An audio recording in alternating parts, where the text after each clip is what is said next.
వెటకారం. గోదారోళ్ళంటే ఆతిథ్యం.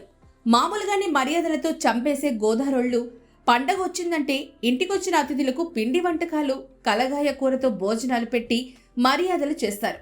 ఇక ఇంటికొచ్చిన కొత్తలుడికి చేసే మర్యాదలు నెక్స్ట్ లెవెల్లో ఉంటాయి.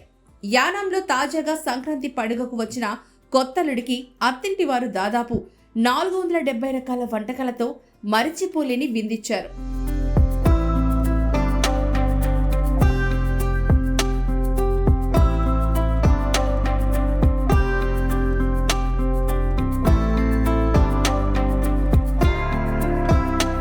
కేంద్రపాలిత ప్రాంతమైన యానాం వర్తక సంఘం గౌరవాధ్యక్షుడు మాజేటి సత్యభాస్కర్, వెంకటేశ్వరి దంపతుల ఏకైక కుమార్తె హరిణ్యకు గత ఏడాది విజయవాడకు చెందిన పారిశ్రామికవేత్త సాకేతితో వివాహం జరిపించారు. కొత్త అల్లుణ్ణి మొదటి సంక్రాంతి పండుగకు ఆహ్వానించి ప్రత్యేక విందును ఏర్పాటు చేసి ఆశ్చర్యపరిచారు.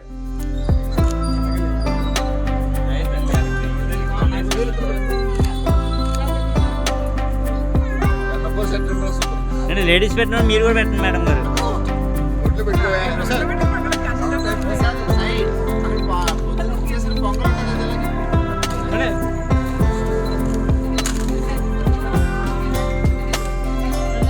శాకాహారం, పిండి వంటలు, స్వీట్లు, పండ్లు, డ్రై ఫ్రూట్స్, సాఫ్ట్ డ్రింక్స్ ఇలా సుమారు 470 రకాల ఐటమ్స్ ను చిన్న చిన్న కప్పుల్లో ఉంచి వాటిని అందంగా అలంకరించి అల్లుడు, కుమార్తె ఇద్దరిని విందుకు ఆహ్వానించారు.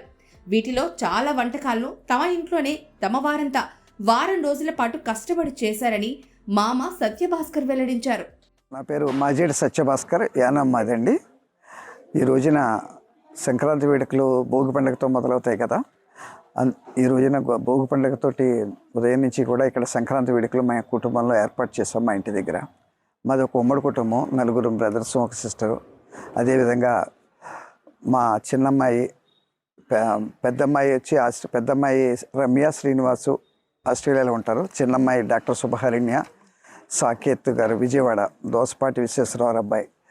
వీరు అందరూ కూడా వారి దోసపాటి వారి కుటుంబ సభ్యులు, మా కుటుంబ సభ్యులు అందరూ కలిసి ఇక్కడ ఉదయం నుంచి ఇక్కడ సంక్రాంతి వేడుకలు మేము నిర్వహిస్తున్నాము.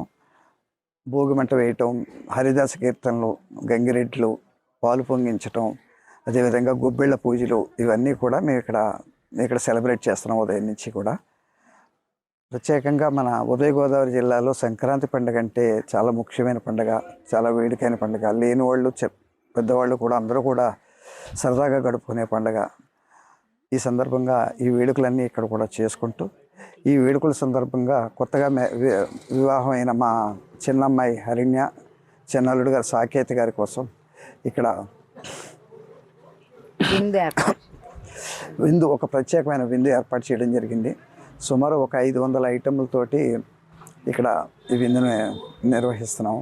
దీనికోసం అప్పుడే ఇంట్లో మా ఉమ్మడి కుటుంబ సభ్యులందరూ కలిసి అప్పుడే వారం రోజుల మట్టి కష్టపడుతున్నారు ఐటమ్స్ అన్ని తయారు చేయడానికి. ఒక ఇంచుమించుగా 500 ఫుడ్ ఐటెంలతోటి విందు ఏర్పాటు చేసాం. ఇలాగే ఈ సంక్రాంతి వేడుకలు సాంప్రదాయబద్ధంగా చేసుకోవటం అన్నది మాకు చిన్నప్పటి నుంచి అలవాటు. తెలుగు వారికి ముఖ్యమైన ఈ సంక్రాంతి వేడుకలు జరుపుకోవడం మేము అదృష్టంగా భావిస్తూ, ఈ సందర్భంగా ఉభయ తెలుగు రాష్ట్రాల్లో ప్రజలకు, మా మిత్రులకు, బంధువులకు, శ్రేయాభిలాషులకు అందరికీ కూడా సంక్రాంతి శుభాకాంక్షలు తెలియజేస్తున్నాం. నమస్కారం.